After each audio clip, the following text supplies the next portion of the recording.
how safe can you truly be? What's safe is safe, really. Yeah. And again, I've seen it over and over again. People think that they're safe, or government officials think they're safe, but it doesn't make any difference. Once that the masses get together and they just go for it, it doesn't matter how many police, how many army, how many people in uniform with guns and everything.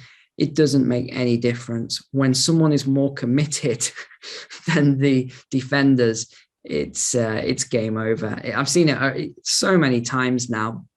And that is, again, tipping point theory. We always reach the tipping point.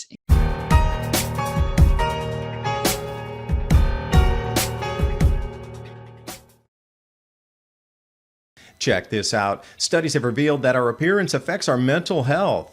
The anti-aging industry has tried to capitalize on that for decades, but their serums and supplements seem to fall short.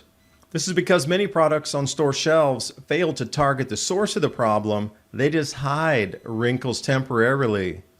This is why I'm such a huge fan of multi-collagen. This multi-collagen works to restore the youthfulness of skin. It helps combat loose skin and wrinkles quicker and more effectively than anything else I've tried. And the way it works is by supercharging the skin's collagen intake, which is the protein our skin needs to stay elastic. This product helps deliver collagen directly to the skin's cells, which is why it's so effective. Imagine how good your skin will look this summer from taking it. If you want to look and feel your best, grab some multi-collagen today. And for the next 24 hours, take 51% off your order by going to healthwithadapt2030.com or click on the link in the description box below. And now on with the video. Hey, and good afternoon, everyone. Today, Neil McCoy Ward. We're going to discuss things that are happening right now, how these problems might affect you directly, and then some solutions so you can protect yourselves, your families, and get ready for these changes that are coming in so swift, all encompassing, but it's going to happen in a blink of an eye. Because can you remember January 1st, 2022, Happy New Year, just a few months back? Well, these changes we're talking about are going to happen that quickly. Everything we talk about today, at least on my end, and the very first step into what I would consider a reset of our society, not in the Klaus Schwab way, but literally a reset based on disposable income, food pricing, energy prices. This affects everybody directly. What you eat, what your kids eat, what your family has access to in the supermarkets. We'll be here no later than the end of September, no first week of October. So if we trace that out, we're looking at about 5 months. And we discussed a little bit before what we wanted to cover. So I think it's just going to be an easy conversation with some solutions. So everybody kick back, enjoy. And then, we are going to discuss the problem first, but we're not going to go into fear, the doom, and the gloom. That's not what this is about. It's understanding the problem and be able to find some solutions. So Neil, thank you and welcome. From my experience, when I was a soldier, 10 years, I've been to a lot of countries. I think I've racked up 72, 73 countries in my life.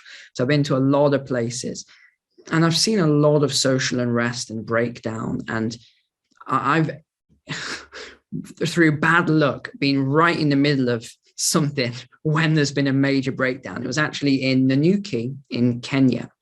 So I'll never forget it. I was in Nanyuki in Kenya, and there was some sort of an election issue. And I was right in the middle of town, and the whole thing just erupted, and it was absolute chaos. And yet the day before, these people were laughing and joking with one another. So I've seen how fast it turns. South Africa, more recently, was another one. That was not on the mainstream media, but I tell you, David, that was, I won't even say some of the things that happened there. It was so horrific. Things just turn around really quickly. But you may have seen on some other social media how the malls had all been burned down and everything had been looted. And I mean, that was the very calm aspects of it, I would say. These things do turn around very quickly. And, there's the old expression about food and, how many meals you are away from carnage and everything around that. I personally don't think, just from my experiences, that the majority of people are prepared. And I don't think they're prepared physically by having the tools and the veg and the skills to grow, or having that storage, being prepared with their, even simple things like mylar bags, oxygen absorbers, and grains. And I just don't think people are prepared. They rely on the mainstream media to educate and tell them, and the media just isn't telling them any of this. So the average person thinks, I don't need to prepare anything. Well, I can tell you for a fact what will happen if we do see food shortages, because we've seen it hundreds of times before. It's always the same pattern. All the civilized society by day 3, some of them by day 2, but day 3, day 4, day 5 at the most is out the window. And people will do anything they have to in order to get food for them, for their family. They will do anything. And I've seen it over and over again. Human beings are not, you hear this a lot, that we're now more refined and our generation is very intelligent and all this. It's not true. Human nature has not changed in a very long time. And I would argue, if you look at again, watch for all of your subscribers to watch that Great Depression series, that 3-part series, the people back then were so respectful. Tip your hat. Yes, sir. Yes, ma'am. That's how people were, very respectful to one another. And yet watch that diary series and you'll see what happened even in that society. It was not a good situation. So I think this is what's going to happen. I think everyone should be prepared for what's coming. However you think, you should prepare as an individual, that's completely up to you and your family. But I would take some action for sure. And if I could add a point about South Africa, because I watched as many videos as I could about what was happening down there, seeing that as a blueprint for what could happen, maybe not in every nation, but some. And one thing I noticed first is the storage facilities, like the U-Store, the self-storage, those were the first things looted. So if you're getting into the preparedness mindset and you say, well, I have a whole bunch of stuff, my house is full, we still have more thing, I'm just going to get a storage shed because those things are protected, nobody's going to get in there, they're locked up. That was the very first thing that was hit, which was surprising. Then you can start thinking about caching things and whatnot, but storing it somewhere else outside your own protective zone there. And speaking of the protection, if you have a carload of SUV of armed guys coming up, that's a direct thing. You can confront that with your neighbors. But what the scariest thing is a family with starving kids knocking on your door. That confrontation there, or that interaction, is going to that'll scar you for life, because it's not like an armed intruder coming up. That's a direct threat. You know what's going to happen there. But an innocent family, my kids are harmed, we haven't eaten in 4 days, look at this, or, that's going to be a rough one to get through there. So you're not going to be able to feed everybody. And being as remote as I am, I still don't feel I'm remote enough.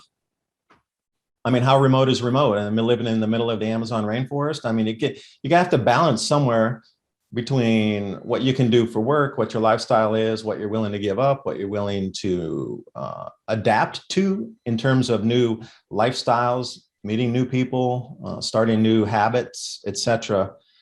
But think about the safety aspect of storing what you have, because South Africa was a huge, huge wake-up call, and Sri Lanka as well. Those were huge ringed in fenced areas in the government facilities and buildings and private politicians. Plus they had their own security, and they still were just overrun in just minutes when you watch those crowds go through. So how safe can you truly be? What's safe is safe, really. Yeah. And again, I've seen it over and over again. People think that they're safe, or government officials think they're safe, but it doesn't make any difference. Once that the masses get together and they just go for it, it doesn't matter how many police, how many army, how many people in uniform with guns and everything.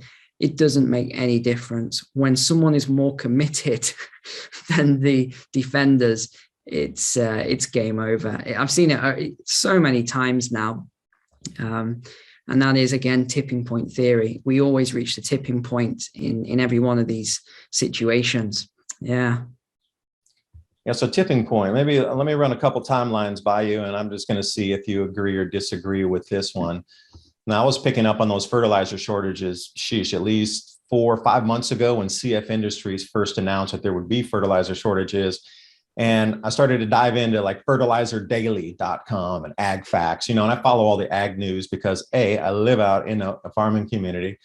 I go to the farm co-ops. Oh, by the way, for those of you in the States here, if you are looking to purchase bulk seed, you're going to want to go to the farmers co-ops. They're in every single county, and you're going to buy a 50-pound bag. Currently, we got some hard red winter wheat. It was $17 for a 50-pound bag, but last year it was $9.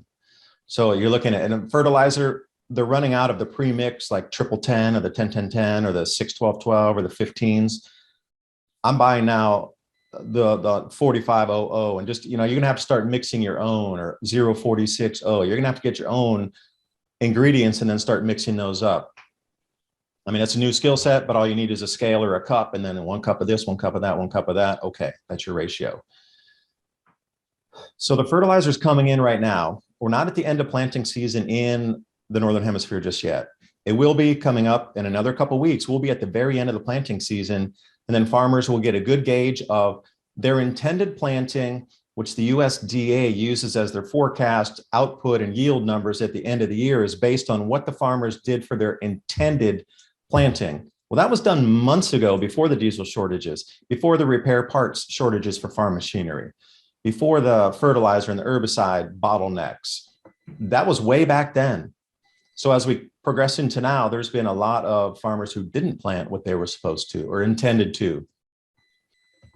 Now, when we come into the farm tours, this is where it's going to start waking up the planet, when we really get into the end of July and August, when we get into the farm tours. And then September is the first delivery, at least what I would consider the good delivery here, coming up for some of the ag products off the Chicago Mercantile Exchange. That's going to set the world alight. I would say a good 50% of the people will understand at the end of August what's happening. And by the time we get to October, when the full harvests are coming in, and that's all that's on the news is how much food was not grown, where the food shortages is, and they're pressing the fear button again in the media, then I think the rest of the plan is going to wake up. So that's kind of my timeline going out for the next 5 months. But how's society going to react to that is the thing. Once people get this information, are they truly, you see more about, conflict areas, the conflict's coming. Okay. Like, how do people really react? Does 100% of people go into motion? No way. So what's the percentages of, you think, people really getting ready once the whole world's aware of what's happening? How many are going to be spurred to action to actually really do something at that point? Yeah, well, a lot of people. But it's a good point you mentioned, because I have a lot of friends who are police officers. They're more senior now because they've been in a long time. But they shared some interesting stories with me about the lockdown periods in 2020. Pretty gruesome, I would say, more stories. But that is that a lot of the older people, so you're talking people who were at home, or, they would go out to the store, they'd, get their milk and their bread and whatever, and they'd come home, that sort of thing. Well, they didn't have a lot of, that generation, they didn't have a lot of food at home and things like that. And also with the heating, a lot of them turned off their heating. This is quite common, David, in the UK. If a lot of Americans always surprised when I say this, but a lot of the older people, the British people, they actually turn off their heating to try and save money, right? So they do this. Now, this is actually expanded. It's exploded at the moment, where a lot of the older people and younger now families are turning off their heating to save money. It's called heat or eat. Do I heat my home or do I eat, basically? So some families are skipping meals, some are turning off heating. Well, actually what happened was, after the sort of lockdown periods ended, there were a lot of calls from neighbors. Oh, I haven't seen Eileen or Ethel or George in, a long time. Knocked on the door, no one's answering. Well, when these police officers were going around and they were knocking on these doors and kicking the doors in, they were finding loads of these people who had died during the lockdowns for whatever reason it was, heating or whether it was food or whatever. Pretty horrific tales, all these things. So this builds again a pattern. You also had the people who were absolutely, I'm not getting locked down. I'm going to go to the store and I'm going to bang on that door and get them to give me some food. So you see these sort of extremes in every society. But then you have the other people, and these are the ones that what's known as early adopters. So what they do is they go out whenever there's sort of any sort of indication of a lockdown or a crisis, and they strip the shelves bare. And we saw that with toilet paper, and we saw it with a lot of other foods.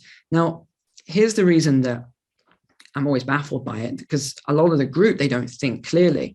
So they'll go and they'll just buy all the fresh food. They'll fill their shopping thing with it, and then their cart or their trolley, and then they'll check out. But here's the problem with that. They're not thinking, okay, I need to think a few weeks in advance or months. They just think, I need to get this fresh food now, because that's what they're familiar with. They're familiar with fresh food because they haven't been educated on grains and long life food and how to prepare food and how to store it and how to use it sparingly and things like that. So I think that's the same pattern that we're going to see all over again. People are just going to go out, they're going to rush to the stores, they're going to strip the shelves. I actually did a very interesting video, and it was from March of 2020. And I went to the biggest supermarket in Europe, and I went around, and this thing is huge, enormous. And I went around and I was filming.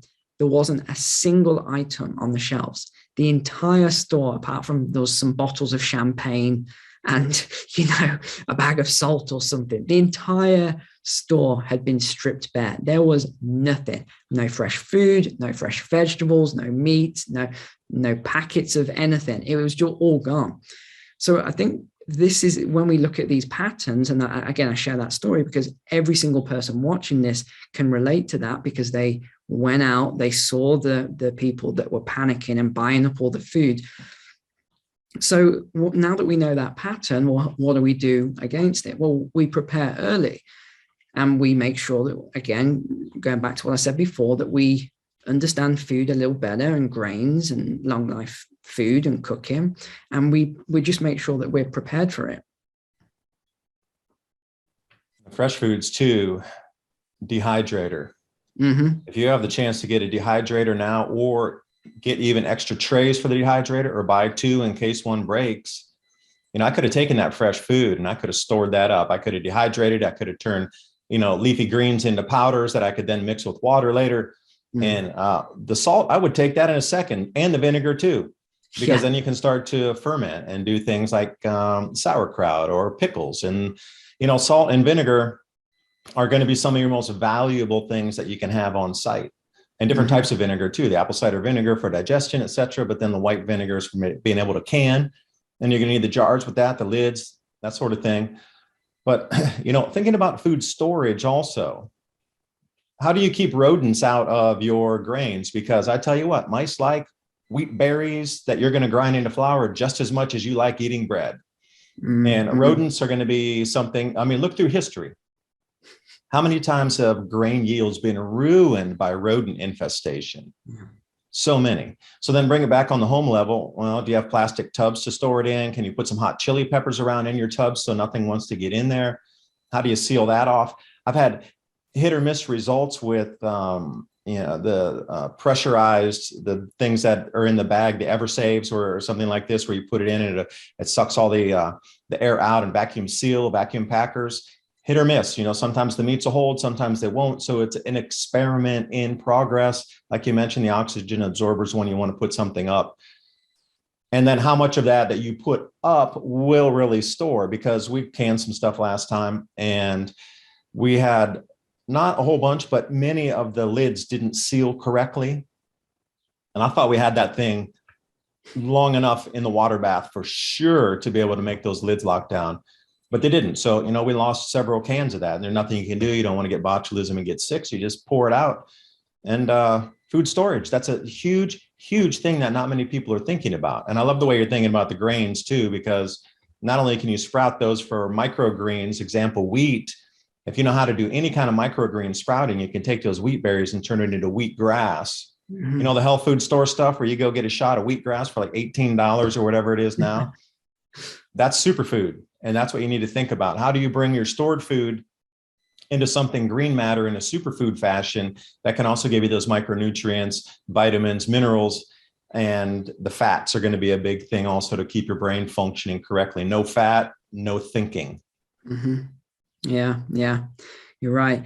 And I can relate because when we were doing the oxygen absorbers, we found that one lot that we purchased, it didn't matter what we did, it just wouldn't seal. And we thought, is it the bag? Is it the seal? What is it?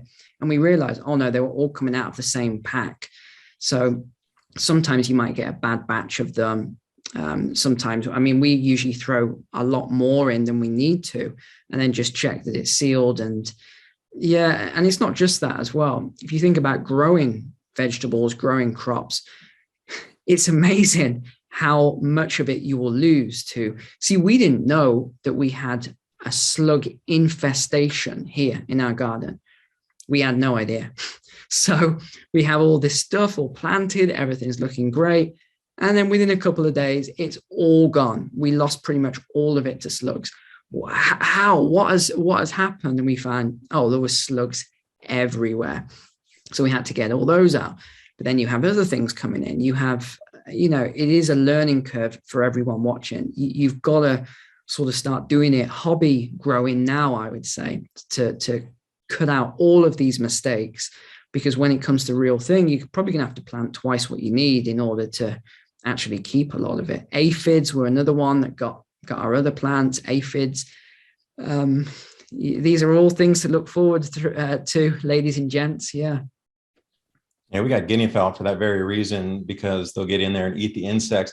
Now, Neil, I've heard also to smother under your plants with sand, at least here in East Tennessee, that's how they do it, because there are a lot of things that are crawling on the ground that want to then go up the stem, and also putting it in raised beds. But adding a layer of sand under your plants seems to work here. Now, I don't know if it's a one-all solution for everywhere, but anything that has sort of that mucus coating on the body, including caterpillars that might be down there, and sprinkle a little diatomaceous clay in with the sand, seems to be the winner. Because I know the old timers here, they don't plant pumpkin or anything unless it's in a sand bed around, because they don't want it. If it's really mission critical and you're going to starve if you don't grow that food, and you get a massive loss like that, then what? Because we've seen this through history where entire crops are wiped out, and you see regions completely empty out. They just put everything on the wagons. They're like, there's no food, we got to go elsewhere. And this whole population migration thing is another thing. I call it the fingerprints of the grand solar minimum. Like, if you go back to these epochs of history, and about every 400 years, you run into another one of these mass population migration events, collapse of the economy, where asset values they just don't hold. So there's no base anymore for an economy to function. And then the governments have to think of a different way to oversee and farm the people. And then it resets itself, of course, but you get these same three things that just reoccur with frequency and regularity going back in time. If you're going to grow your own food, moving through 2022, this whole awareness in October is going to freak people out. The markets might not be able to fill the contracts that are on the futures, commodities exchanges, because there's going to be a lack of corn of about 35% globally. The numbers, I'm not going to go any higher than that, but I'm conservative enough to say that I would anticipate a 35% reduction in global corn this year output. But then when people wake up, that's okay. Their light bulb goes on, and wow, we need to grow some food. What happens when it comes into springtime next year, when the supply chains are not functional and there aren't enough farm implements, tools, seeds, that sort of thing, for just the home gardener to get it on and, move their production forward? Then we get into this next crisis, this next bottleneck. People understand the solution, what it is, but they can't implement the solution because the physical goods just aren't there. Then what really is, how do you even overcome that next step? Because you can see it playing out. Okay, this is step one. Then we go to step two. Yeah, well, it's a good point. And that's why people should be buying the tools that they need now for the future. I mean, inflation is just going to keep going. It's not as if it's going to just go away. Something that's in motion tends to stay in motion. And when we're seeing more energy inputs, we're seeing more food inputs, it's going to keep pushing into inflation. The way to think about almost anything, tools or clothing or whatever you're thinking about, is everything starts and ends with energy. So it's the energy inputs that actually pushes up the pricing of a lot of things. Of course, there's a lot more variables to it, but I just want to oversimplify it so people can think in that way and always think about the energy. But what would happen? How would that play out? People can't get the tools. There would then be a pull on the supply chain. Whoever in whatever country would just ramp up production. And it's not even as simple as saying, well, in the United States or in the UK, local companies would ramp up production because they probably haven't got the metal and some of the other things that they need, the sort of raw materials. They probably won't have that. They'll need to, again, create a pull on the chain to get those raw materials in. And again, a lot of the companies don't even manufacture the tools, even though, they might have an American flag on, a British flag on.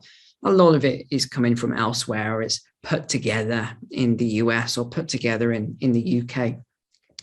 So it will create this pull. We'll then see it ramping up in China or whatever country does it. But you're going to see a long lag, a long delay, where you just won't have the things you need available. But then later on, a lot further down the line, like the toilet roll, you're just going to see it all flood in, and then it's going to be piled high. But it does take time. It's not just a quick thing. It will take time. But in the interim, those tools and things that are available, again, supply and demand, when we think of the currency units and number of people, the price goes up on that equipment, on those tools. What do you think the demand destruction price will be in terms of food and implements that you could get at your hardware stores? I mean, how high does it really get before people just pull back and go, whoa, it's far too expensive now. I can't afford that. Borderline hyperinflation, a 4x increase, but really, what do you think the demand destruction price percentage-wise is? Well, it's more a case of when we come, again, let's bring it back to supply and demand and tipping point theory. How much is the food versus how much are the tools and the seed and whatever else you're gonna use? So if the food is so high that it's almost unaffordable, but the tools and the seeds and other things are less, then people would flip to that. You've always got to think of it as these two sides, and where is that tipping point? That's what I always look to. For most of my forecasts, I use a few basic models. It will be Maslow's hierarchy of needs, which most people understand. And I often focus on the first two tiers of Maslow to understand not just how people move through the tiers to self-actualization, which is the pinnacle, but also looking at it from the reverse as to how do they focus and prioritize. It's one model. Supply and demand, tipping point theory. If you just look at these very simple models that anyone at home can understand, these are usually a good starting point when you want to try and figure something out and you want to try and make even a very basic forecast on what might happen. I would say those models will serve you well.